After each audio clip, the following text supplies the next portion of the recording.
करण्यासाठी महिभरात इंग्लंडला गेले. तेथे त्यांनी ग्रंथकारणात फार मोठा लौकिक मिळवले आहेत. भूपेंद्रनाथांनी स्वामी विवेकानंदांवर एक विस्तृत ग्रंथ लिहिलेला आहे. स्वामी विवेकानंदांनी शाळेत 3 वर्षांचा अभ्यासक्रम एका वर्षात पूर्ण केलेला आहे. वयाच्या 16व्या वर्षी एंट्रन्स परीक्षेत प्रथम श्रेणी घेऊन त्यांनी माध्यमिक शाळा सोडली.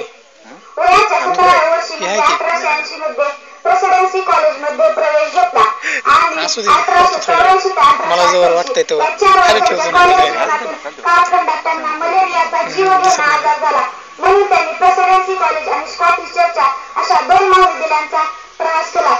1884 मध्ये इंग्रजी, गणित, इतिहास, तर्कशास्त्र, मानसशास्त्र इत्यादी विषयांचा अभ्यास करत त्यांनी BA ही पदवी मिळवली. 1885 ला इंडियन नॅशनल काँग्रेस सभेची स्थापना केली. स्वामी विवेकानंदांचे आईवडील कृतिशील सुधारक होते. स्वामी विवेकानंद हाडाचे साम्यवादी होते.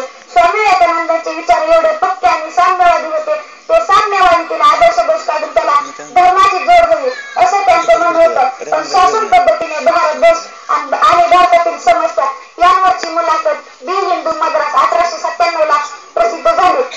ते धर्मासाठी सतत झटत राहिले. त्यांना लोक आपापल्या पद्धतीने पदव्या देतात. जरी त्या पदव्या जरी नसल्या झाल्या तरी ते आपल्या मनात ठेवून त्यांच्याशी आदराने वागतात. स्वामी विवेकानंदांना अनेक नावांनी ओळखले जाते. एक धर्मगुरू, एक धार्मिक पुरुष, एक नेते, एक प्रवचनकार इत्यादी नावांनी त्यांना ओळखले जाते. स्वामी विवेकानंद समाजवाद ही समतेची मलमपट्टी नव्हती तर वर्गव्यवस्थेत आणि वर्गव्यवस्थेत कायम शेवटच्या पायरीवर बदलल्या गेलेल्या कामगारांची आणि दलितांची म्हणजे शूद्रांची राजवट होती. ओके.